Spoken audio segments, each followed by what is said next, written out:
Hey everyone, and welcome to Sunday night's main event, WWE Backlash After Party. That is right, the show is already done. We are in the middle of the day, and we are here to chat about all things Backlash. What a show it was, what a crowd it was. We're going to be talking about everything that happened.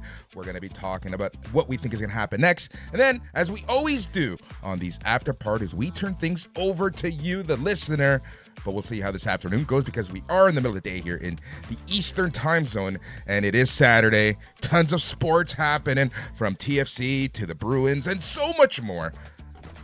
It is Saturday, and it is Backlash. What a show. We're your hosts. I'm Boris, and as always, not as always, but this time, I am joined by some smack daddies. First, we have Greg.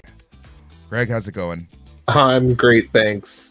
Thanks for having me here. Awesome. I was gonna say, I think the last time I was on with you, Boris, I may be wrong on this, but may have been the year-end show. WrestleMania preview, but sure, good try. Preview, good yes, try. of course. Dang, all right. Well, it felt. There we feels go. Longer. There we go. And also joining us, he is a second father of the show. He is Brad, the dad, McKinnon. Brad, welcome back. Hello, friends. And Boris, it's great to be back on. I think we have seen a lot of each other this week, which is unusual for our viewers. But this time, just like our women's title match, this is a three-way dance. Yep, exactly. And Randy, I didn't get it wrong. It is the Bruins game happening later. It is what it is. But we'll see what happens. Can the Leafs pull it off? They were not here to talk about that. We're here to talk about whether Cody was able to pull it off. We're here to talk about what happened with the bloodline and so much more. What a show it was. So let's just get straight into it as the press conference is happening right now.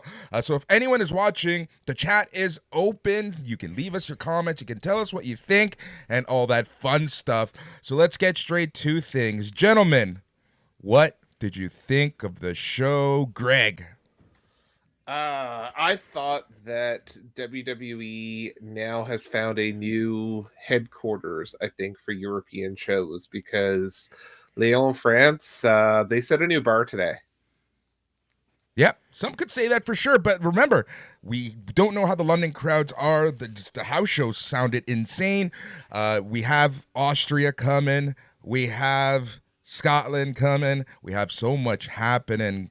So, you know, any European crowd, you know, one of the things we have to remember is how spoiled we are, even here in Canada, right? Yeah. Well, you guys aren't, but here in Toronto and other cities, we're spoiled. We get WWE 2-3 times a year, right? These are people who get WWE once a year, if at all. A TV show once in a lifetime, right? So, and this is how they're wired. You know, if you've ever seen European soccer, football, this is what you're used to. If you've ever taken a look at clips of the Euro League basketball, that is what was going in. That's what was going down in Lyon, France. Sacre bleu. It was awesome. It was honestly tons of fun. The crowd is going to be a lot of people's talking point, but let's not take away from the actual in-ring, because we saw some really, really good matches. We saw some really good stories.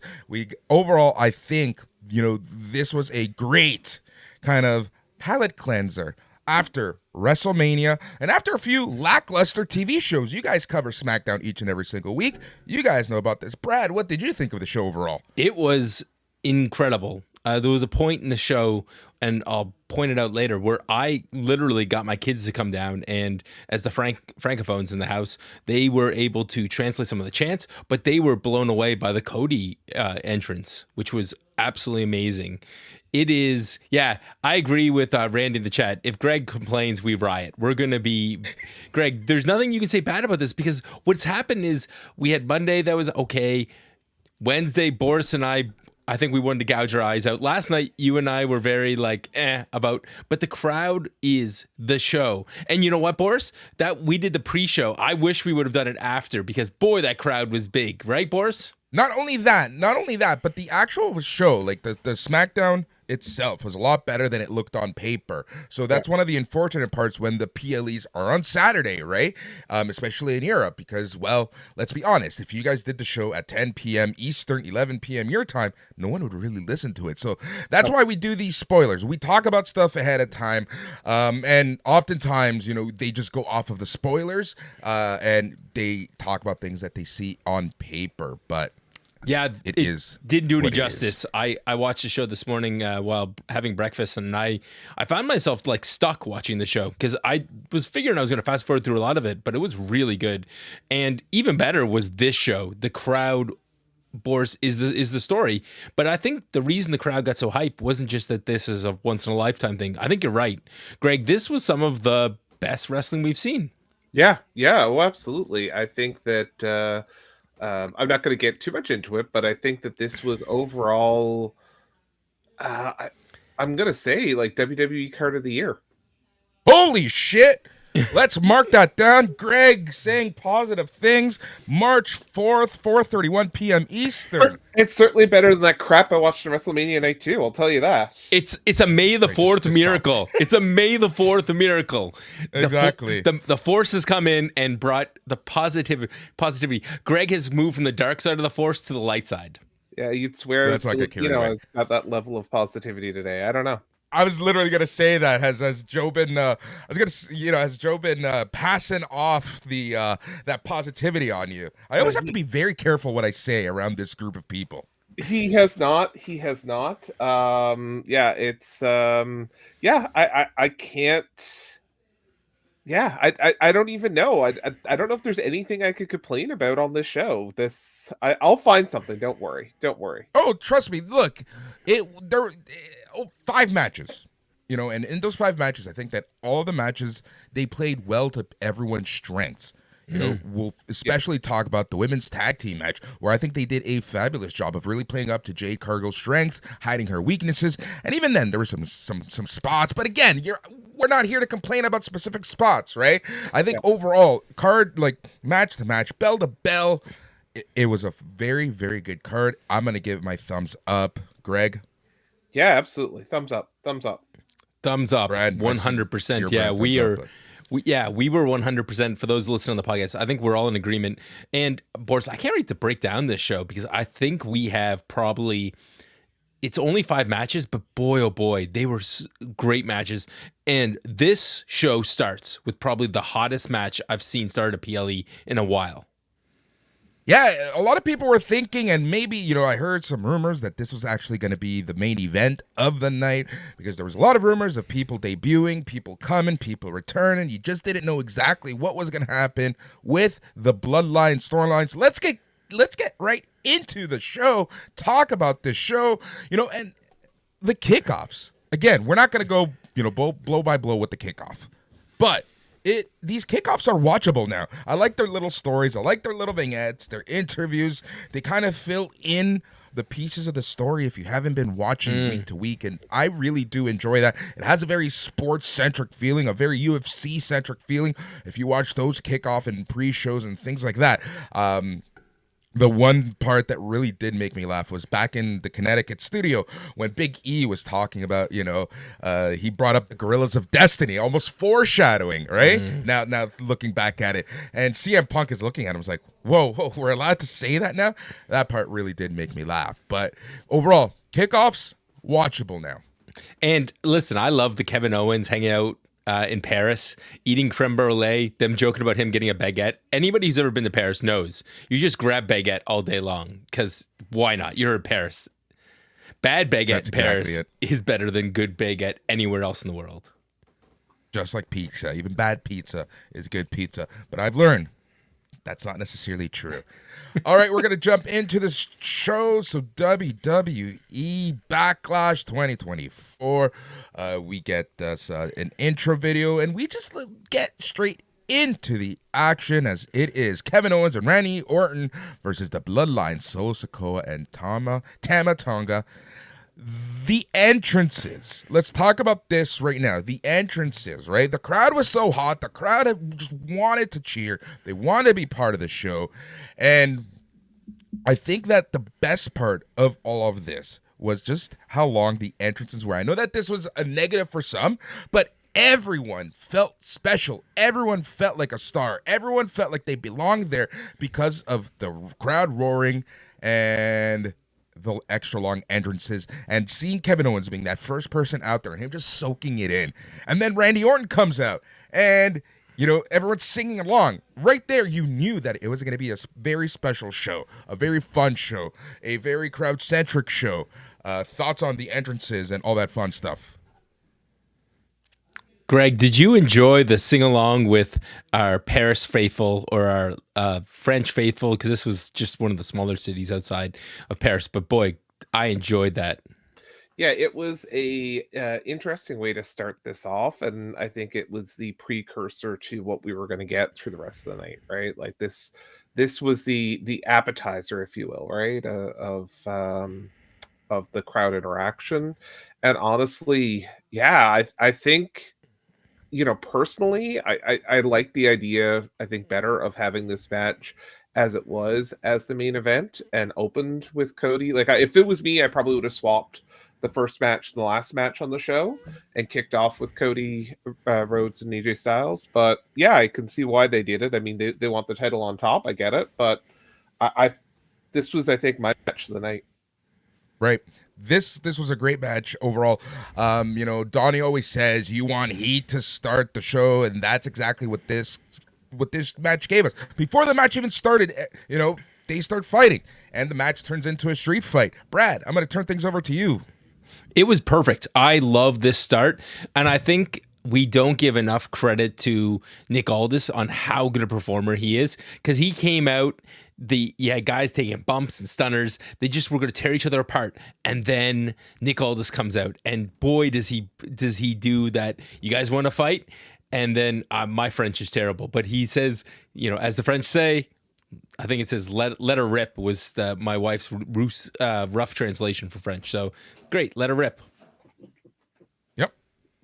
And yeah, it was great. So in this match, once we got the street fight, that momentum kept going. Greg, you put something in our personal chat that I made you stop because I wanted to talk about here. And it's my one, I'm not even going to say complaint about this match, but it was because it's WWE and because we haven't seen this in years. It just felt like, the big elephant in the room. And that was that guys were taking legit headshots in this match. Yeah. We saw kendo sticks to the head. We saw trash cans to the head. Yeah. At first I thought it was Tama Tonga, right? It was like, he didn't protect himself. I'm like, someone should send him a memo that this is WWE. You protect your head. But then I saw Kevin Owens take some shots to the head. Randy Orton take some shots to the head. Solo Sikoa take some shots to the head. So it was like, ooh, interesting. Thoughts, Greg? Yeah, that to me is, I think the one negative I would say in this match was I don't think I need to see that, knowing the things that we know now and know better now of, traumatic brain injuries and, CTE and everything else, right? So, I mean, just protect the headshots, guys. Like, and I've never taken a steel garbage can to the head, but by default your reaction should be, let me put my arm up and try to block it. So I mean, it's not like you're doing something that wouldn't be believable in real life. So just try to not take the headshots. Steel. I'm using those air quotes in as I grab a sip of my sparkling water. Steel, Boris. Those, Greg, those are like, I don't know, like very bad made tinfoil. Like they're slightly better than tinfoil. That's the very thin sheet metal. I get it. I agree. You could put your hands up, but I think at certain points it added to it because the guys were so tired that they couldn't protect themselves. I mean, that is kind of the story of this match. It was just them wearing each other down to the point where people couldn't fight back. Yeah. The welts on Tama Tonga's back. The welts on Randy Orton's back. Like, they went at it. They found the crowd. They found the ring. This was just crazy throughout the match. And I think one of the best spots in this match was closer to the end, where KO sets up the chairs and he does an avalanche fisherman's buster through the chairs. Oh, that was just crazy. That was nuts. And I was like, okay, great. That's a great way to end this match. And they're like, nope. And it would have been the end because Kevin Owens goes for the pin and he 1, 2, and someone someone Hold on. pulls him out. No, not 1, 2. Come on, Boris. 1, 2, and someone pulls him out, and it was none other than Tonga Loa. I know that a lot of people were debating whether it be Jacob Fatu or Tonga Loa or whomever, but Tonga Loa is here. He pulls Owens off for the cover. He smashes KO with chairs. Sikoa takes advantage. We see him put KO through a chair, and he does his finisher with this. He does a someone spike, gets the win. Bloodline wins. Yeah, that spinning solo through the chair looked gnarly, as well as that. Guys, this was probably the best, the absolute best. Yes, and Boris is highlighting for us. Greg, do you want to read for the folks at home who are listening on audio and not seeing the comments in the chat? I was going to say, we've got, I'm assuming Randy from Jaws Raw saying that looked like it hurt. Yes, it did look like it hurt. So here's what we learned in this match. One, that the team of, well, I mean, not even the team, but Kevin Owens, obviously not as strong or impressive as Cody Rhodes, because one Samoa spike apparently finishes him, whereas Cody Rhodes can take like 50 of them at WrestleMania and can still win. So that's what we learned there. And two, that simply put, that we've got more bloodline turning, and I now need some sort of I feel like that meme of like the board with all the red strings to try to connect who's related to who in the bloodline, because I think like we all need like an intensive camp on like a 2-week course on who's who in the bloodline, because I've lost track now. New Japan lover Andre says that he loves seeing Loa's debut. I think a lot of people do. Gorillas of Destiny in WWE. Are we expecting Jacob Fatu to join this side of the bloodline, or is he going to join the other side of the bloodline and team up with the Usos? Ooh, I think he needs to be on this side, because I think that they're going to try and make The Rock a face. I think they're going to try and keep Rock or Roman. I think they're going to try and make... I think Roman's already a face. I think they're going to try and make Rock a face coming out of this. I could see this... I think that The Rock is going to be... he's going to keep this final boss persona, and we're going to get a face Roman, and that's how we're eventually going to get Rock Roman somewhere down the line. Right now, they're probably making the announcement of WrestleMania in Las Vegas. That seems to be what that announcement is going to be for. So is that match going to happen in Vegas? Is it going to happen sooner? We'll see. But I think that that is what's going to happen. Tons of happening right here. About what side of the bloodline that these people are joining, all I can think about is like, is this NWO Red, NWO Black? Like I've got this WCW like I don't know if it's like a Pavlovian response here as you start talking about what side of the bloodline. This is honestly the easiest and the best way to put things, because this is 100% true. It was a joke in the past. The bloodline is simple to understand. All Samoans are related except for Samoa Joe. Amazing. Yeah, that Joseph, who's a Samoan, is not part of the bloodline. Right. Yeah. So I can see it in the chat. I think Donnie's losing it. It's not an NWO thing. Besides, you can't make that comparison. We have a better comparison. We have our Latino friends all fighting. So we have our LWO. They're kind of imploding. LWO versus Legado del Fantasma. I mean, that's a better example, Boris. I mean, especially considering you're right here, Poppy. Yep. Look, we're going to see face bloodline, heel bloodline, new bloodline, old bloodline, and we'll see exactly what ends up happening. They will eventually fight. That could even be the War Games match. Who knows?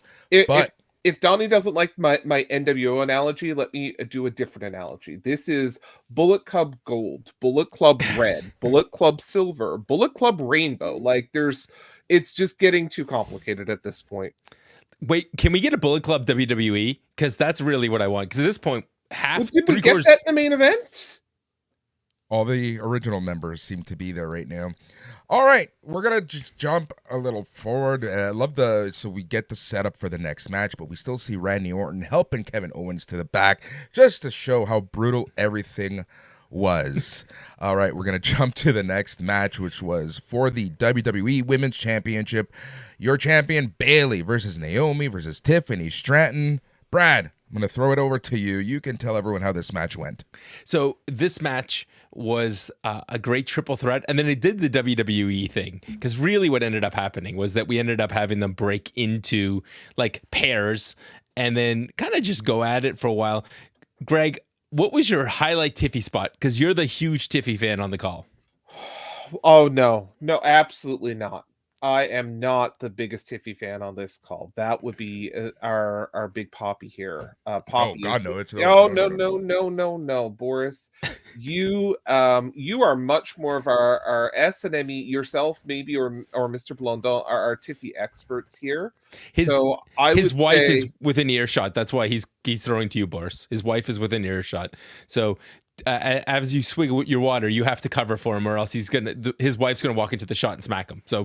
So what was your big Tiffy spot from this match, Boris? There was a lot. Like, the crowd was really behind her throughout the entire match. She did the prettiest moonsault ever on both of them, but she doesn't actually connect. She rolls through, and that sets up the 1D. I really enjoyed that. Like, I think Tiffany Stratton overall in this match, dare I say, she was the star. Dare I say the MVP of this match? Well, she had the fewest botches in this match. She kind of held the two of them together. And then I really like the ending to this match. And I know that that's going to be controversial for some of you. I love the fact that we basically went into a O'Connor roll, and then Bayley counters and just catches Naomi. And it's not that she didn't hit her finisher. She hit her belly to belly at one point and somebody kicked out. It's that. Greg, was this too abrupt for you? Because you're generally the guy who prefers that kind of stuff. Yeah, I thought this was a pretty good match overall. I enjoyed it. I loved some of the creativity there, with Bayley catching Tiffany and doing that Bayley to belly. I thought that was a super creative way to do this match.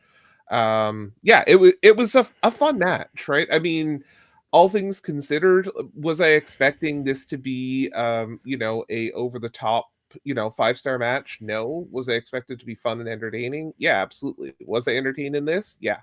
Hey, Boris, do you want to read the one for those who are listening to this after the fact on audio? But I mean, they're missing all the fun here in the chat. Donnie made a great point. Yeah, that's why I was just waiting for the moment to jump in. So Donnie says, agreed, the finish was logical and old school face-on-face way to win. Also, he said that Tiff was showcased by both faces, and something that we did miss out, she did her cartwheel Alabama Slam a couple times onto both announce tables. Yeah. It was she had some big spots in this match. The cartwheel spot where she does her back elbow, which always looks really good. And then Bayley was a great base in this match for her, as a lot of the time she was catching her and doing things. I mean, and Naomi did her part where she has some flashy offense that looks great. This match was the best women's match I've seen in probably since Mania. I think it might be one of the better women's matches we've seen this year. It was entertaining for sure, right? The crowd really helped. And I think, like I said at the start of the show, where the crowd kind of elevated every match just by a few, just enjoyment points for me, just because they were great, right? The crowd might not be for everyone. I know that a lot, but that's a conversation to have another day. But good match. Bayley wins. Post-match, Naomi and Bayley hug. Bayley stays in the ring. We got a recap of the Bloodline match. Then we see Jey Uso getting ready when Solo Sikoa rolls up with the Gorillas of Destiny, and they kind of give him a few veiled threats. Dude, that was so... it was so amazing just the way Paul played it off. Greg, you're the bigger Paul Heyman fan. What did you think of Paul's line where he simply just looks and says, he just shakes his head like, don't mess with us? Yeah, it's Paul Heyman is doing probably some of the best work of his career, and I don't know how I keep saying that over and over, but it's true, right? I can't fault anything that Paul Heyman is doing in any of his segments, and just makes you want to watch him more and more, and watch his segments, whoever he's in with. For me, it's the subtleties that Paul Heyman is doing right now, right? When you see Bloodline 2.0 kind of doing their thing, and Paul Heyman in the background, kind of just not sure, scared shitless, not sure what to really think. Like, it's those subtleties of Paul Heyman right now that's just really helping with this entire storyline, putting over the fact that this Bloodline is scary as shit as well. You can call them Bloodline 2.0, but let's not put the word new in front of the Bloodline, because that's the death knell for any faction or tag team in wrestling. Right, exactly. All right, we're going to jump to the third match of the night, which was for the WWE World Heavyweight Championship, where we saw the champion Damian Priest go up against main event Jey Uso. Brad, walk us through this one. I just want to throw my hands up. I got to give credit to the Leon crowd to start with this one, because I love the entrance here. Greg, the lights, I don't know why anybody hasn't thought about this before. Did he steal his wife's entrance by just grabbing some phones and flipping the lights around? I don't know. That's a great call to that. I mean, nice French romantic trip for the couple, I guess. But yeah, no, that's a great callback on that. Love it. Go ahead, Boris. I'm surprised that they haven't thought about using those Bluetooth LED lights for crowds yet. Yeah, because we use them here locally at both our Mooseheads games, which is like CHL hockey, and then with the National Lacrosse League. Greg, you go to a lot of that stuff. It makes the fan interaction a lot better. That's a very good call, Boris. Yeah. So basically, Right. Damian Priest starts off by being dominated by Jey Uso. We have Jey Uso, then Damian takes a walk. Jey eventually gets put on defense. You have the slow brawling pace, but the announcers are really good in this match. They point out that if you take it too slow with a guy like Jey Uso, you can give him some time to recover, and that's exactly what he did. This match really doesn't pick up till near the end, though. We start having members of the Judgment Day come down. JD first, getting Jey Uso, and then Damian's getting in his face. Damian then almost gets super kicked, but it's JD who takes that. Another close spot. Then we have Finn Balor come down. I mean, basically, the whole thing is just interference after interference. And whether Damian Priest wants to admit it or not, he needed the Bloodline's help in order to win. He eventually hits a south. Jey hits like spears and super kicks, but not enough to keep him down. There's a south of heaven that Jay's allowed to kick out of, which was really impressive. But it took basically a super south of heaven from the middle rope back into the ring. Damian Priest wins thanks to a lot of shenanigans. Is it too much shenanigans for you, Boris, as you're pointing at the screen? No, it is not. I thought this was right, because the overall story in this is what's going to happen to the Judgment Day, right? Over the past few weeks on Raw, Damian Priest has been very adamant about doing this on his own, not getting that heel help, right? And so I think that was the major story going in and out of this match. So in a storytelling sense, no, it wasn't enough. I think this was just right.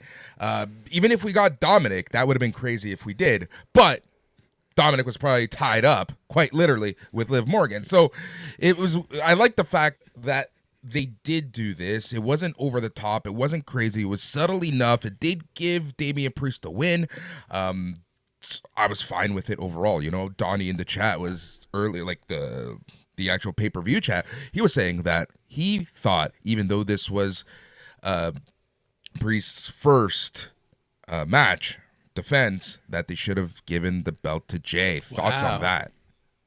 Go ahead, Greg. Would you have been happy about that? And also, you were very down on the Jey Uso match like everybody else. This had to be a huge step up from his WrestleMania performance. Yeah, it was. It was fine, I guess. Like the, I think I've just grown tired of Jey and Jimmy matches. Yeah, I don't know. I don't know. As I said last night when we did our show, Brad, this one I think was the easiest one for me to pick because there was no way that this title was going to change in the first title, the first major title defense. If they did, I mean, I think that they had lost the credibility of Damian Priest and the year basically of building up Money in the Bank and whether he was going to cash in. I mean, that was hot at one point and cold and typical pre Paul Levesque era WWE booking, right? So yeah, this was fine. I like the match, but is it something that I'm going to remember tomorrow? Probably not. Let's talk about the Brad thoughts on that. On Sorry, the, I the could. possibility. I will remember this for a while, just because I think it was a good first one, and I really, really like this match. I think they could have. I think these guys have great chemistry, and I kind of wish they would run this one back. Oh, good. That's a good call. You want to read that one, Boris?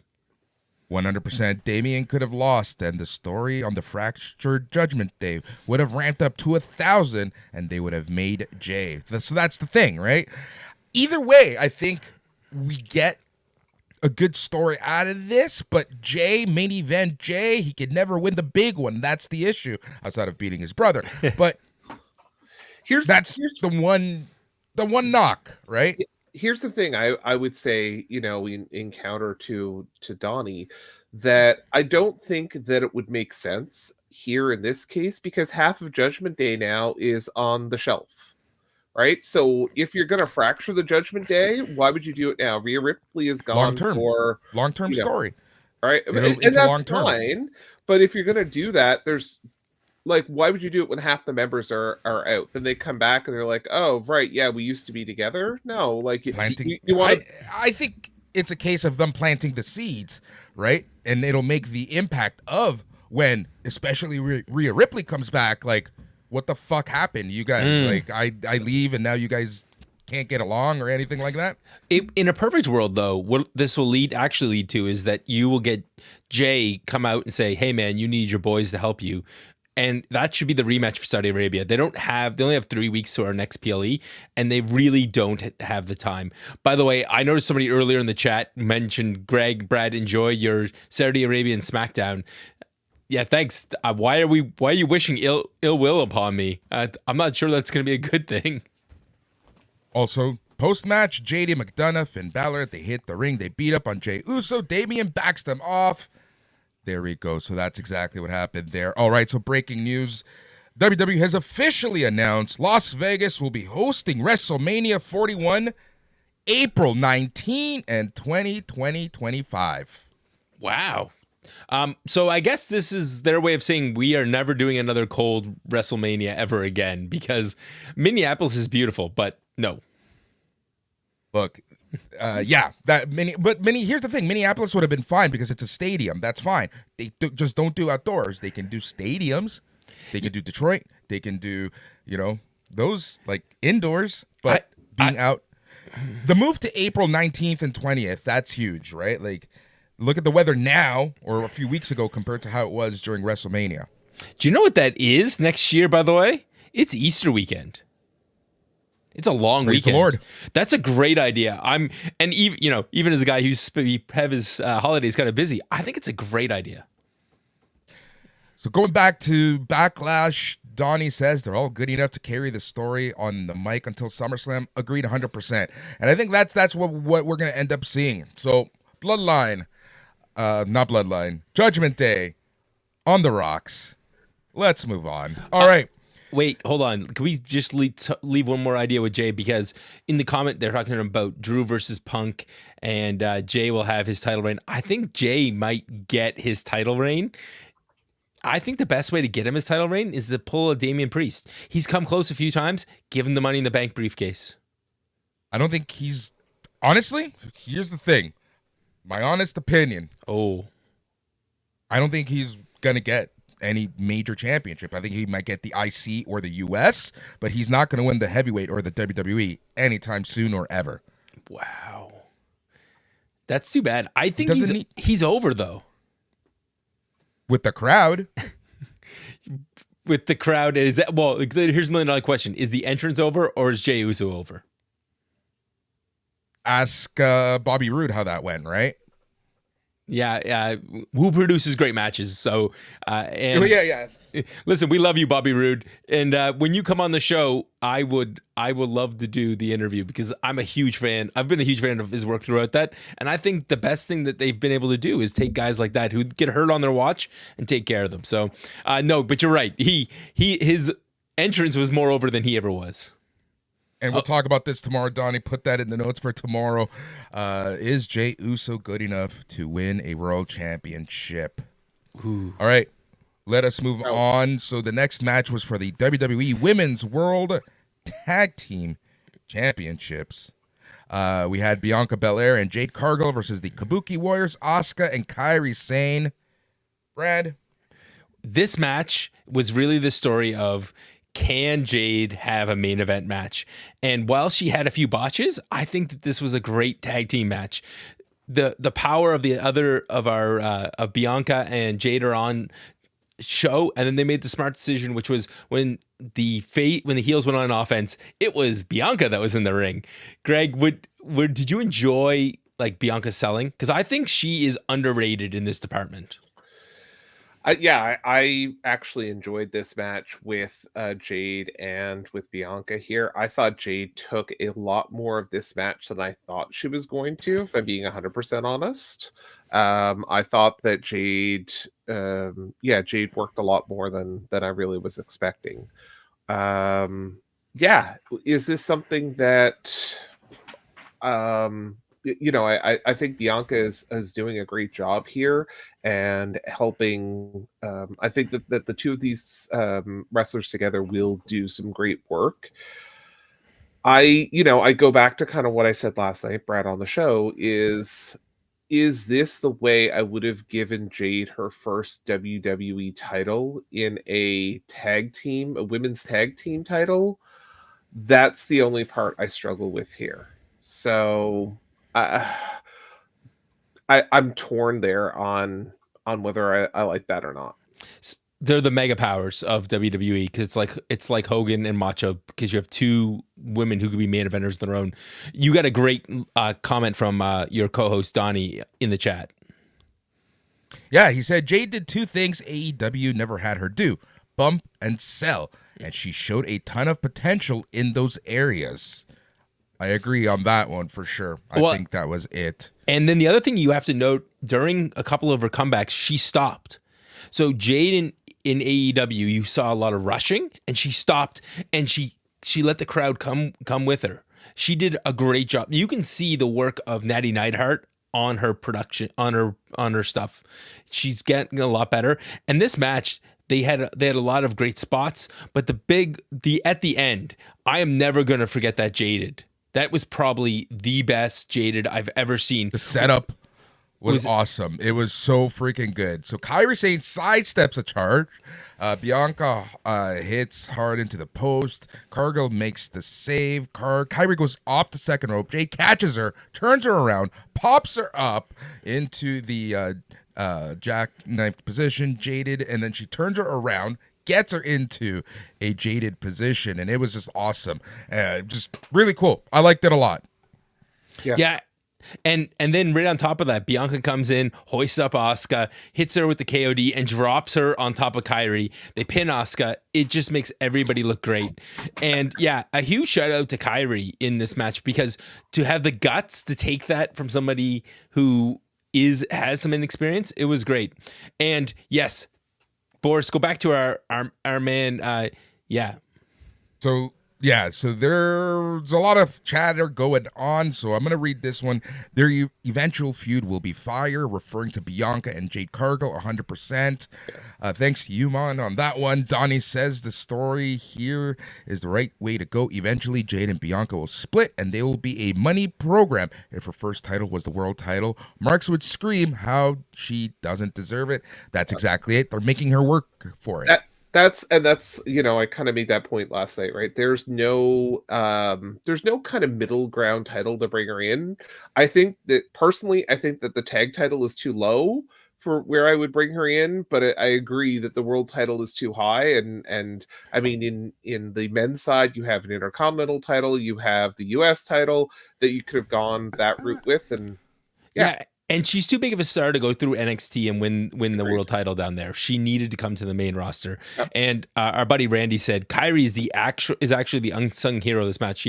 She did a very good job of covering some of the miscommunication with the ref and whatever went on with the ref during this match, where he kind of was like, "You're not the legal person," and then they like tag, and it was just, that was a little bit messy, but.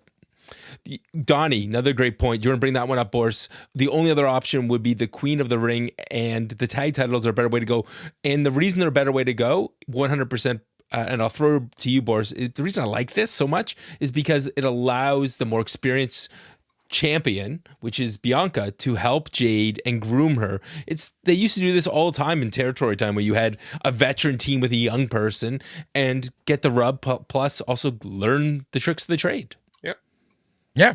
And again, it leads to their eventual split, which is going to be amazing. Which one of them is going to be the heel? Which one of them is going to be face? I think it's going to be good when the eventual split up happens. That's what I'm a fan of.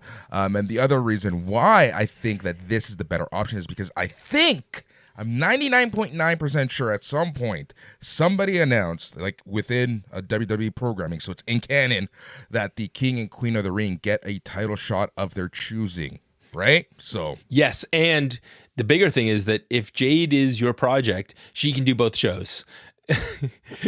Go ahead, Boris. This one, he cracked me. It's Greg Valentine and a way hotter Brutus. That's, yeah, perfect way to put it.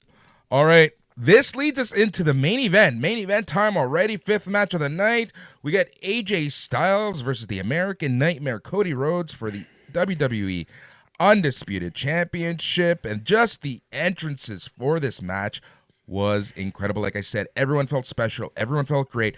But these two, the way that AJ Styles, and they gave, like the production gave AJ Styles the time to kind of soak it in and allow the crowd to chant. It was just absolutely incredible. I absolutely love that so much. And a lot of people were wondering, what was the crowd chanting? They were chanting il est vraiment phénoménal. So it's a soccer hooligan chant, and everybody loves it. And soccer supporter. Never use the H word. Never use the H word. I knew I'd get a pop out of you for saying hooligan, Boris. It was great. This match started with that, and then the tight shots on AJ during the opening, where they had to cut away to different cameras because the whole arena is switching. Denji 2006, finally King of Ring matters again. And I wish we did this, Boris, or Greg, you and I talked about this when we talked about the Andre the Giant Battle Royal. I wish you at least got an IC title match if you won the Andre. Yeah, there's got to be stakes involved, right? If there's no stakes involved, then it doesn't matter. And then it's just a salad. And you don't win friends with salad. Exactly. You don't win friends with salad. Yeah. I just did that to see if I could pop Boris. I don't think we've talked about this enough on this network and about all of the music and how horrendous most of the music is. But man says, I'm a hip hop guy, but AJ's music still sucks. Oh, I can't stand his new theme. I hate it. It's such a downgrade from his old theme. I think that's the problem. His old theme was fine. I get they want a heel theme for him, but maybe they should. Apparently, there's a Euro pop song from the 90s that is similar to the chant at the soccer arena about something phenomenal. Maybe we should get that for him. Right? Exactly. Spend some money. Donnie, I love his new theme. It's so heel. Donnie's the heel on this network because yeah. Next thing he's going to tell me he likes the new Naomi music better. So, all right, AJ Styles, Cody Rhodes. This match was excellent. This is a awesome way for Cody Rhodes to have his first defense. I thought this match was really well done. The crowd really added to it. The crowd was going nuts throughout the entire match. It was great. Dude, Brad. My favorite part early on is when Cody gets advantage of AJ Styles, and then he does the cartwheel into the Stardust pose, and he does just the full face reveal. It was a great callback to their feud. But early on, there's apparently we all think there might be an issue with Cody's shoulder, and whether it is or not, smartly, AJ attacks that, and then the commentators pick up on that right away. We start having AJ work over this. Eventually, we get just a great disaster kick. But we get another spot where did they fall off the ropes? Greg, was that a botch, or was it a slip? Or did they just play it up and use it? I think it might be all of the above. Boris, what about you? Do you think that there was a slip and because he landed on his tailbone? That looked gnarly. Yeah. Yeah, there were like even the spine buster on the apron, right? There was a few things that they did, right? And I think that if Cody was legit injured, they wouldn't actually highlight it or anything, right? Like that's so yeah, Donnie, exactly. Cody's shoulder is fine. That's why AJ worked it. Yeah, so. that's probably the best way to do it. You know what I really enjoyed was when we got to the burning hammer spot, and so AJ hits a burning hammer on Cody, and then Cody just no sells it, and he just gets up and just starts hitting things. He hits this amazing top rope Cody cutter that like the one he missed at WrestleMania. It was great. And yes, Tom, you're right. A 47-year-old in the main event and not a part-timer.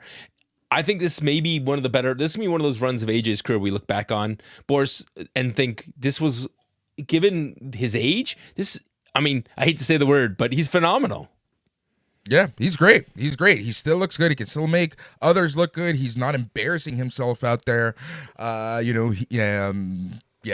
that's all I'm going to say. Remember, I have to watch Dynamite every Wednesday. So that's all I'm going to say about that. So this all ends up with a series of blocks and counters, both of them trying to hit their finishing moves. That big top rope cutter, AJ, and then we end up with an amazing crossroads in the middle for the win. And it's just only one crossroads, Greg. He didn't need 45. Yeah, weak. AJ's weak. I only needed one. But yeah, I know the joke, right? But it's good to see when finishers actually fucking matter. And I just needed to get that stress, that fucking in there, because I'm just tired of these finishers like literally being kicked out of constantly. Well, no, he needs to hit it off the middle rope so he can hit a super Cody cutter or a super crossroad. Oh, we lost Greg. He didn't like the fucking. Yeah, or he's still great because he's learned not to be a spot monkey. He picks his spots. That's what I say. That's what I say about, wrestling in general, right? There's times to do certain things. Not everything needs to be crazy at all times. Not everything needs to be a spot. Not everything needs to be amazing. Like, it just look amazing. So and Donnie also adds in the chat. I guarantee that one was that one crossroad was AJ's idea. The other big thing I would say is there he is back. You know what the big thing about this whole match was the selling. That was and also the pauses. The guys were really good. Excuse me. The guys were really good today. Yeah. I love the pauses in between, and the fact that is the main difference. And we're not going to play beat up on AEW as you wear your Elite shirt there, Boris. But Greg, I think that's the big difference. Free. That's the big difference between WWE and AEW is the pauses. It's the beats in between the notes. No, for sure. I think that's a very fair point, Brad. It like I said, it was an interesting show. I liked the main event. I really enjoyed the main event here. Did I like it more than the opening match though? I don't think so. But the main event sometimes is not meant to be that. So, yeah. Oh yeah, the best point. The moments in between make the match, and you're right. And the other thing that made this show was the crowd. And I was smart enough this time, guys. Before we started the show, I made sure I watched to the very end until the next show started, so I did not miss anything. I was half expecting Bo to be there. I really was. Right. I think a lot of people were. You were expecting that logo to come up and then Bo Dallas to come out or whatever? Well, as long as it's not CM Punk coming out again, I'll be fine. And for those of you who don't know, the inside joke is I am the idiot who turned off Survivor Series to do a post show and did not see the entrance of CM Punk. I just remember listening to that post show and I'm like, do you guys not know what actually happened at the very end? And I tried to yeah. Well, it's really You guys funny killed because me. afterwards it turns out, and I will pull the curtain back, Burkhead admits after the show's off the air, oh, I didn't watch it either. I'm like, you son of a gun. All right, so Excuse me. guys, you know what's made this so much fun today has been the chat. I got to give a shout out to everybody in the chat and all of you watching along. You guys make this a lot more fun. Also, it's probably people are watching along not only because it's the middle of the afternoon here and I had to have somebody come down and close my curtains so that there wasn't light on my face the whole time, but also the fact that it's not 4:00 in the morning. I think that really helps. AEW, take notes. I feel great. I feel energized. We can still do something later. That's why I love these afternoon PLEs. One of my favorite comments. I think it was Donnie who said it in the actual chat for the pay-per-view thread on the Facebook group, which you can go to by facebook.com and searching for SNME Radio. And it was that, international pay-per-views, Canada and US need to earn them again. I agree, because if we don't give crowd reactions like that, then what's the point? Greg, what was your highlight of this show? As we, I think Boris is going to try and find us some callers. Just guessing. I was gonna say, I think the highlight of the show is twofold. It's that first match, that kickoff match, but I think the highlight of the show is the crowd and the experience. This would have been one of those ones that you would have been really lucky if you had a ticket to see this show live and be there in person, because it's one of those for me watching at home, it's one of those days where I wanted to be in the arena versus, and I think I would have got more from being in the arena than I did at home. I hope that makes sense. That makes perfect sense. Boris, what was your highlight from tonight? The highlight from tonight was honestly the crowd. I thought the crowd was great. I thought the crowd, like I said, it added to the show. It made everything feel that much more special. And I think, honestly, I really did like this show a lot. I really absolutely loved the show from beginning to end. If I had to pick something, it was honestly seeing Girls of Destiny being reunited. I really did like that. Yeah, that first match will be my match of the night and also my highlight. Those guys put on a show. And when you think about how little time is left in Randy Orton's career, the fact he's taking bumps like that is amazing. Yeah. And he's one of the best sellers because you just never know whether his back is actually really that fucked up or if he's just selling. Donnie, they used to say international pay-per-views weren't good for revenue because of exchange rates, logistics, but they set a revenue record tonight, and that's what they did. Constantly setting records, both last night and tonight, gate records for SmackDown and Backlash, respectively. So there you have it, international PLEs. Who knew that you can make money by taking things? Also, I would bet you this is going to be a show that all of you, like we noticed in a few of the comments, some of you guys were listening to us instead of watching the PLE. Go back and watch the PLE. Like, even if you know the results, I don't think... And we've been like hyping the crowd the entire time. I don't think we've done it justice. I really think we're still selling how great the crowd was. Yeah.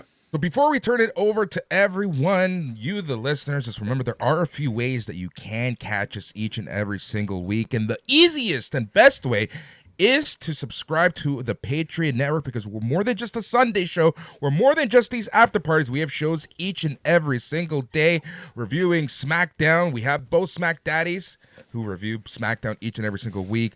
I fortunately or unfortunately review Dynamite each and every single week. But we have shows for all of the major TV shows out there. Go to your favorite podcasting app and search for Sunday Night's Main Event. Hit that subscribe. Leave a review. That is the best way to listen to all of our shows. Those of you local, you can listen to us on TSN Radio. But again, you get the full version, the full shebang, by listening to this podcast version. So also remember, if you are watching us on YouTube, X, make sure to listen and subscribe, and that is the best way to be part of the family here on Sunday Night's Main Event. So like always, after every PLE, pay-per-view, what have you, we have Tom on the line. Tom, you're going to be joining the stream. Brad says wait. No. Pratt's gonna God, take no. off his shirt. No. No. Okay, sorry. All right. Who? Okay. That completely threw me off. What screen am I looking at? Okay. Love these live shows when I'm doing everything. All right, Tom. Welcome back to the show. Oh. How's it going? Oh, I feel left out, Tom. Jesus Christ. It's okay, Greg. Just remember, for Victoria Day weekend, you get to start by watching Blood Money SmackDown. Are you so excited? Isn't it the weekend after? No, it Oh, is right on my birthday. Oh, is it? I thought It's- Victoria Day it's- weekend was the weekend after, or the weekend before. No, There because you that go. would mean that SmackDown would. That would mean that Victoria Day would be in June, and it doesn't go there. Gotcha. Okay, cool. Tom. Thanks. What did you think of the show overall? I think that them getting people in other countries to pay more to go into buildings will make them go to other buildings in other countries. Yeah, I agree with you, Tom. I think that the better the crowds are there. What was your favorite match tonight, Tom? What will be the match that if we have some people here who are saying they haven't watched it, what are you gonna throw them back to? I like the starter. I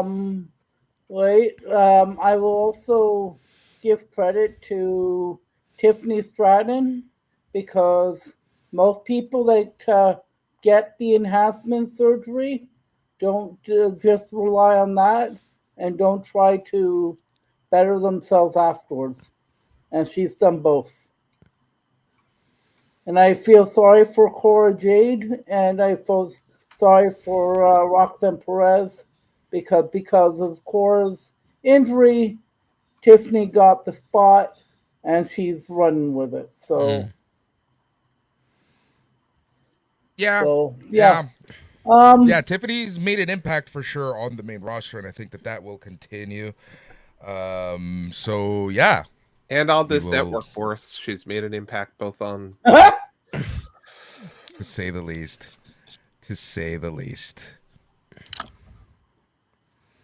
All right, there we go.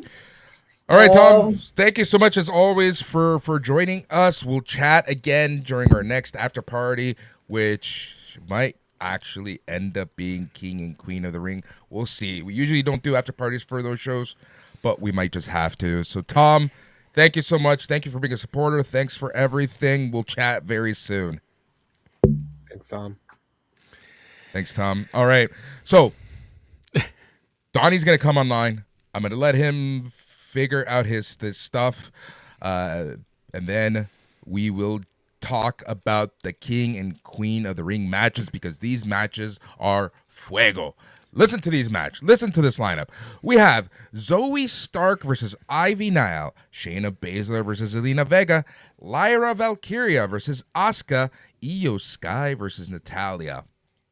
That's on the women's side. On the Queen of the Ring side. Then, on the men's side, we have Drew McIntyre versus Finn Balor, Kofi Kingston versus Rey Mysterio. This match is one match I am going to just absolutely look forward to so much. Ricochet versus Ilya Dragunov. And we have Gunther versus Sheamus. Yeah, try not to have fun on Monday night. I dare you, boys. You guys are gonna have there. I see both Raw Dogs, both Eric are there. Wait, you brought Donnie in without his theme song? Donnie, he owes you $20. I owe him shit. How's it going, Donnie? I'm good, guys. Listen, I don't have my fancy background, so it's like looking behind the curtain. All right, it's fine. I just wanted to jump on because Boris I deal with all the time. These other dudes I've never heard you guys before. You're both doing a bang up job. So keep it up, man. But like, sorry, I forget your name. Is it Greg? Yeah. Yeah, Greg, I you was gotta gonna say, smile, brother. You gotta smile, brother. Donnie, we can tell you're avid listeners to the SmackDown every Friday night, right? Brother, Thanks, you gotta smile, brother. Life is good. We're watching wrestling. We're talking shit. You gotta smile, brother. Listen, myself and the puppy in crime are still talking about creating a new podcast of two old men shake fists at clouds. So we'll see. Maybe coming soon to the SNME radio network. Every guy has a podcast where they're angry. Smile, Right? man. You'll get more chicks. Smile. I got one. He's not allowed to get and more chicks. I He's got happily one, married. and I mean, yeah, we don't need to go there. Like, you know, I'm okay with what I got, Tommy.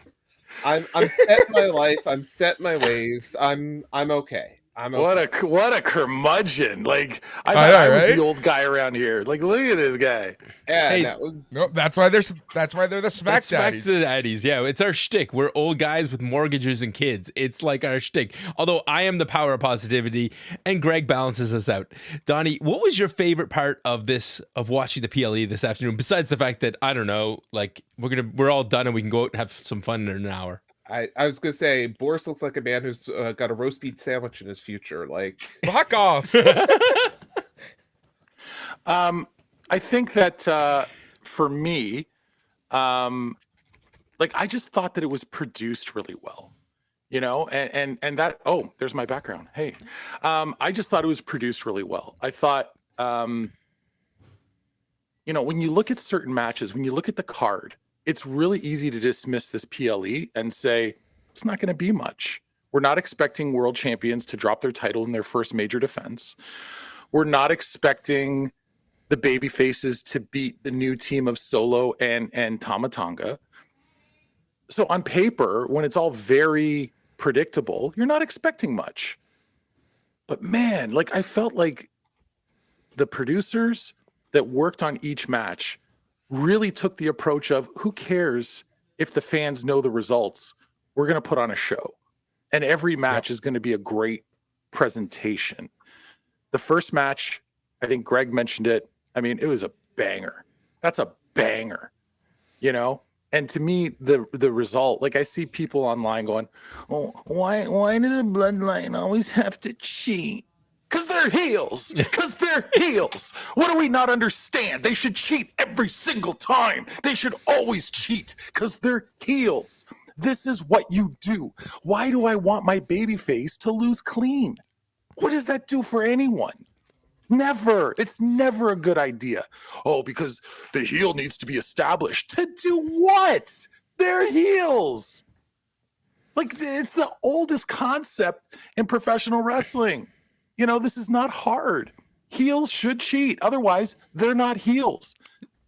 Like, it's just that simple. That's the one distinctive characteristic that separates your heels and baby faces. Do they break the rules? And what's the ultimate way to break the rules? To get the result. So they should cheat. I didn't know that Tangaloa was going to jump in, and I popped.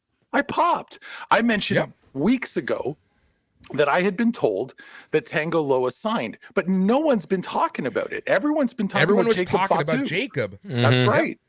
And I've been saying to Boris for ages now, I said, the way I see it and the way I would book it is Jacob Fatu joins the baby faces.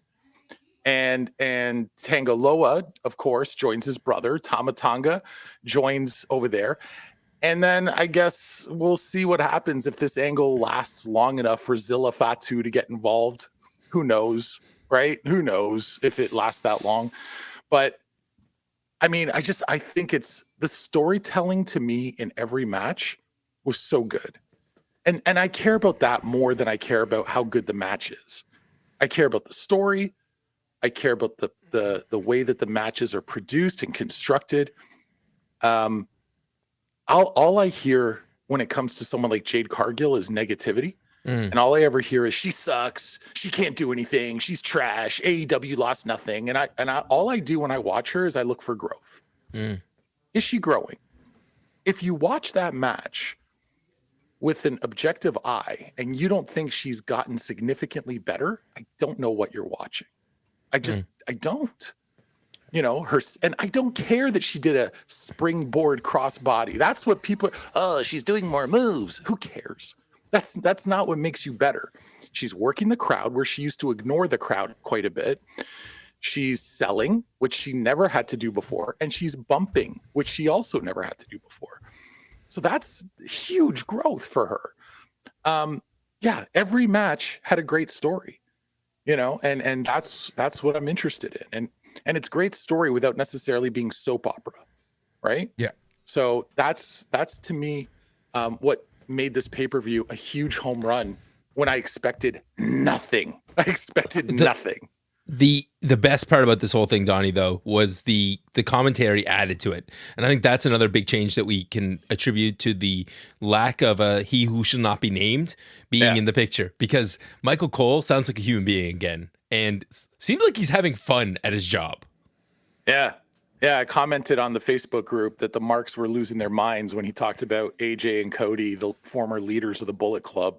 Like, that never would have happened before. Even on the pre-show, Big E was mentioning their history in New Japan. Yep.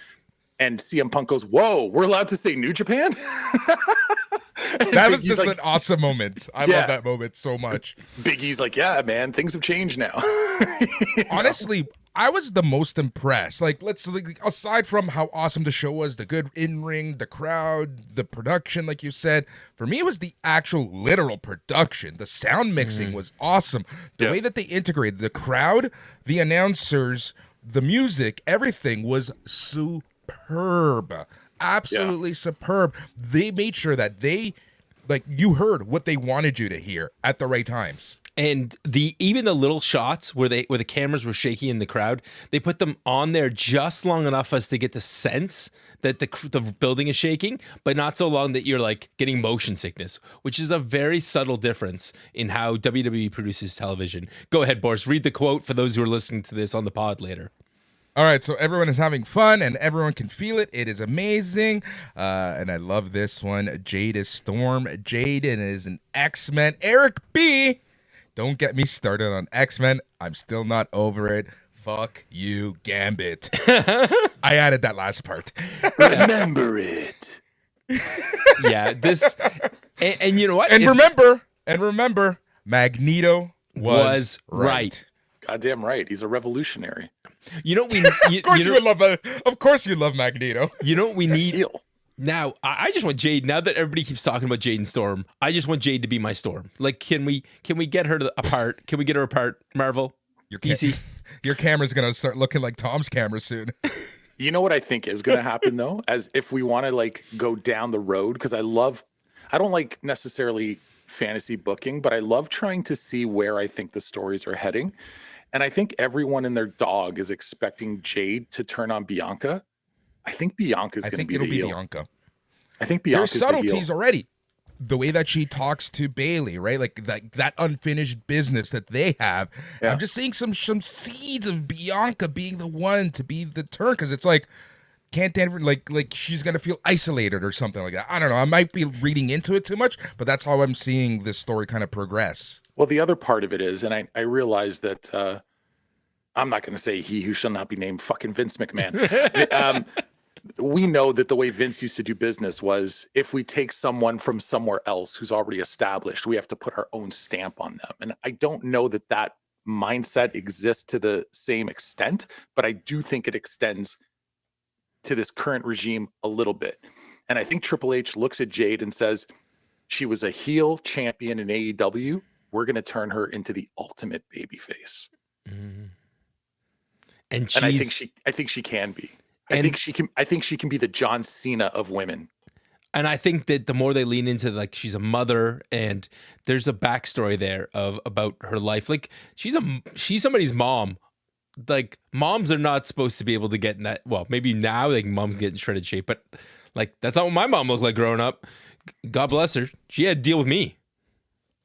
All right. What about anything else, Donnie, that you would say that stood out for you tonight besides like the amazing commentary? What would, like, if you were to go back, if somebody didn't watch the show, what would be the thing you said, definitely don't miss this? I mean, listen, I think it's all been said, right? I loved the opener. I think that that's a must watch for everyone. I feel like the main event was way better than I thought it would be. Not to say that both guys aren't excellent, but this isn't a top tier PLE. It's sort of like a filler PLE, right? So I didn't know what to expect from the work. And I thought work wise, it was excellent. I thought it was really well done. I think that, what was the other match I'm forgetting right now? We had, There was the hardcore match to start. yeah, the three-way ladies. Damian Priest and The tag team? Jey Uso. The tag team. Yeah, okay. So, And the main event, just 5 matches. yeah, you know what? The three-way women's match, I mentioned it in the comments when you guys were chatting, just the three of you. I thought they did an excellent job. Like, people will look at this with the layman's eye and say, oh, Tiffy stole the show. It was booked that way. It was booked to showcase her. And I thought they did an excellent job of showcasing her and protecting her at the finish. She's what, 23 years old? The girl has... I think she just turned 24, like this week. Okay. So she has the world in front of her. You know, like, you're talking about an uber athletic Trish Stratus. You know, like, she is going to be a monster fixture in that company for a long, long time. I love the way that they produce that. I don't know if this is true yet. I'm going to find out later tonight when I make a phone call. I think Shane Helms probably produced that match, and he's so good at producing those three-way matches. Like, just the logic, because I hate when you see a three-way match and one person's selling a little too long, or one person gets bumped out of the ring so the other two can do their spots. And you're like, what happened to the other person? And like, I just thought that everything they did to shit can out the other person was logical and smart. Even in the main event, I was like, wow, JD is selling that super kick for an hour. Yeah. It's a little much, you know, but I thought the way that the three-way match was agented was very, very smart. You know, I don't think Naomi is the strongest worker, but they're so good at hiding her weaknesses. You know, so, and I liked your comment about the finish. I thought it was a classic, like, Greg Gagne, Jim Brunzell type finish. I go for the roll up, I reverse the roll up, we shake hands, and it's all good. You know, I like that. All right, Donnie, before I let you go, let's give a quick preview to tomorrow's show. We're going to be going back and forth. There's a few things that we got to talk about. What are we talking about tomorrow? I have no idea. What are we going to preview? I don't know what the hell we're doing. Just make this shit up on the fly, Boris. Oh, my God. Talk about your fucking interview. My God. Oh, the interview. Yeah.